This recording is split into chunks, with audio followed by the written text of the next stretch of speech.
Mheshimiwa Mwenyekiti, kuna hoja ya ajira kwa wale wanaojitolea. Mheshimiwa Mwenyekiti, kwa mjibu wa sera ya management ya ajira na utumishi wa umma toleo la pili la mwaka 2008 imeelekezwa kwamba ajira zote za nchi hii zitatolewa kwa ushindani. Tunaelewa kwamba wapo watumishi ambao wanajitolea, wanafanya kazi katika mazingira yetu, katika taasisi zetu. Mheshimiwa Mwenyekiti, wizara imekuja na mwongozo ambao unaelekeza namna ya kupata vijana wa kwenda kujitolea au watumishi wanaopenda kujitolea katika taasisi zetu.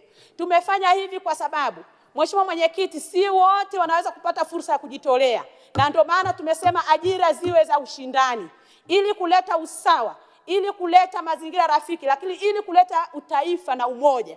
Ajira hizi zitolewe kwa ushindani ili wale wenye sifa na wenye uwezo wanaweza kuingia kwenye ajira hizi.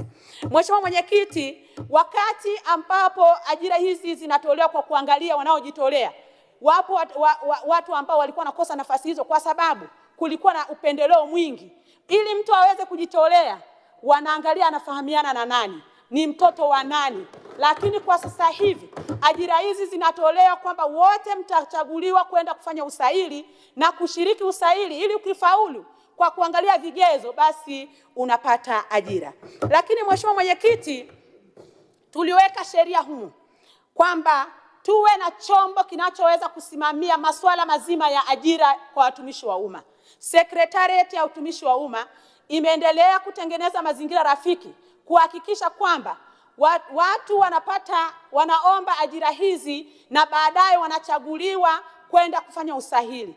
Mheshimiwa Mwenyekiti, Secretariat ya ajira, serikali kupitia Secretariat ya ajira imeweka mfumo wa uwazi, mfumo ambao kila mtu anapata haki ya kushiriki katika usaili. Na usaili huu Mheshimiwa Mwenyekiti, naomba nifafanue kwa sababu kumekuwa na hoja mbalimbali ya kusema kwamba mtu anaenda kwenye usaili anakutana na mitihani au na maswali tofauti na masomo yake. Mheshimiwa Mwenyekiti, kwenye ule usaili wa mchujo, yani aptitude test, maswali yanayoulizwa mle kwenye ule mtihani wa mwanzo kabisa, kwanza ni kupima uwezo wa mhusika, uwezo wa asili wa mhusika. Lakini pia yako masuala ya jumla, lakini pia yako masuala ya current issues ambapo yule msailiwa ayafahamu. Mheshimiwa Mwenyekiti, mtihani ule 60% katika ule mtihani unahusu taaluma.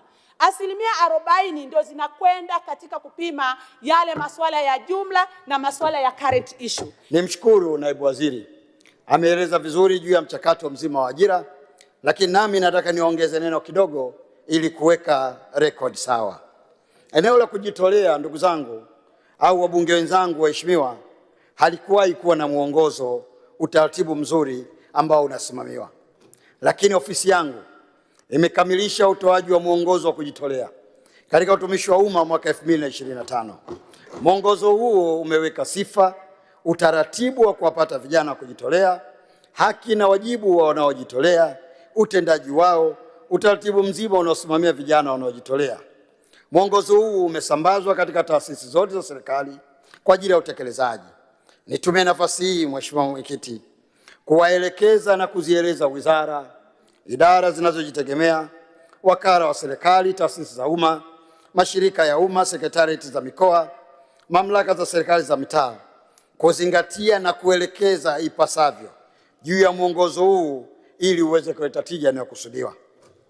Kwa wabunge wako Mheshimiwa Mwenyekiti, wito wao wa kwamba elimu itolewe juu ya mwongozo huu tumeisikia. Ninamwelekeza Katibu Mkuu wa Wizara wa Ofisi ya Rais Utumishi kuandaa taratibu hizo kupitia ofisi yako Mwenyekiti na ofisi ya Spika, ili pale tutakapokuwa tumekubaliana bunge lako tukufu kupitia kamati yetu inayosimamia utawala, katiba na sheria, bunge lako liweze kupatiwa elimu